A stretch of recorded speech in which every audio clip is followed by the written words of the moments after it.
اللہ الرحمن الرحیم۔ السلام علیکم ورحمۃ اللہ وبرکاتہ۔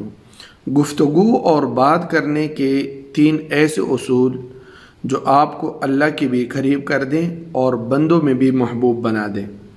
مولانا رومی رحمۃ اللہ علیہ نے گفتگو کے 3 دروازے بتائے ہیں۔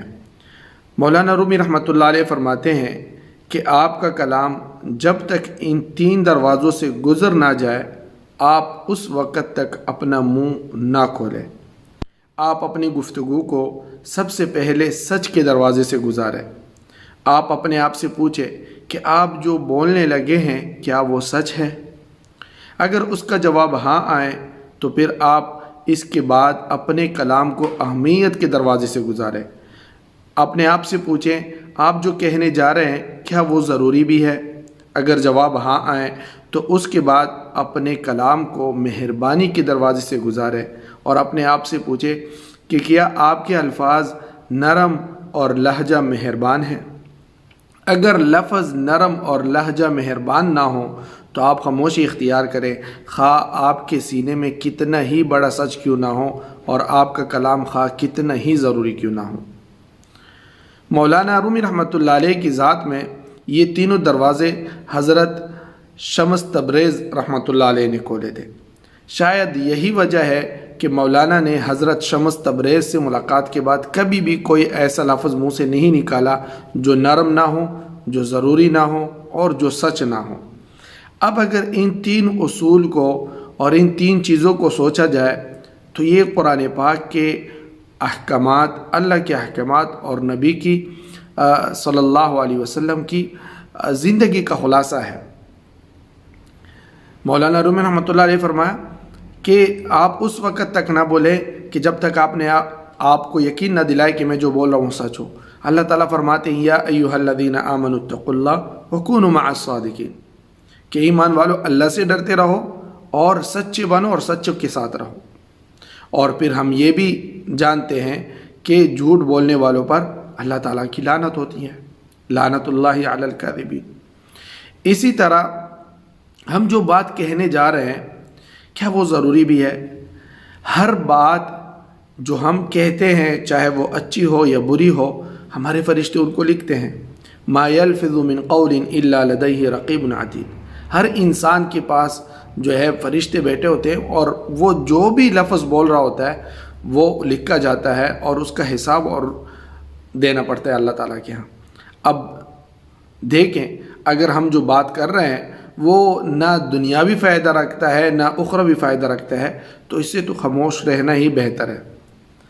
حدیث شریف میں بھی آتا ہے من حسن اسلام المرء ترکہ ما لا یعنی، اسلام کی خوبی میں سے یہ بات ہے کہ آپ لا یعنی باتوں کو چھوڑ دیں۔ لا یعنی ان چیزوں کو کہا جاتا ہے کہ جن کا نہ دنیاوی فائدہ ہو نہ اخروی فائدہ ہو۔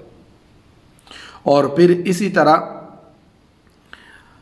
لہجہ مہربان اور اس میں جو ہے محبت ہو، سختی نہ ہو الفاظ میں، اور یہ بھی اللہ تعالیٰ کا حکم ہے۔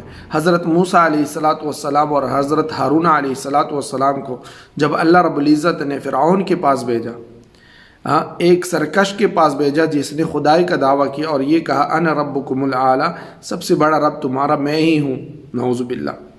تو جب اللہ تعالیٰ نے موسیٰ اور ہارون علیہ السلام کو فرعون کے پاس بھیجا تو سب سے پہلے یہ حکم فرمایا فَقُولَا لَهُ قَوْلًا لَيِّنًا لَعَلَّهُ يَتَذَكَّرُ أَوْ يَخْشَىٰ، کہ تم فرعون کے پاس جا رہے ہو لیکن ان سے نرم بات کہنا، لَيِّنًا، اور یہ نرم بات کیوں کہ لَعَلَّهُ يَتَذَكَّرُ أَوْ يَخْشَىٰ، ممکن ہے کہ ہو سکتا ہے کہ وہ کوئی نصیحت لے اور یا جو ہے اس کو اللہ سے ڈر آ جائے۔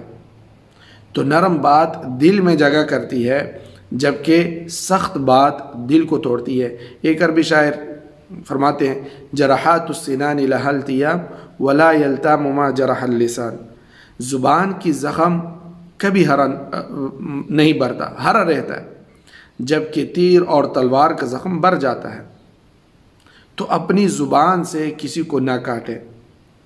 اپنی نبی کریم صلی اللہ علیہ وسلم کے بارے میں بھی اللہ رب العزت فرماتے ہیں کہ اگر آپ سخت مزاج ہوتے، سخت جو ہے سخت طبیعت کے ہوتے لنفضوا من حولک، تو یہ صحابہ جو آپ کے ارد گرد بیٹھے یہ سارے آپ سے بکھر جاتے ہیں، بھاگ جاتے ہیں، لیکن نبی کریم صلی اللہ علیہ وسلم کو بھی اللہ رب العزت نے مہربان بنایا، نرم بات والا۔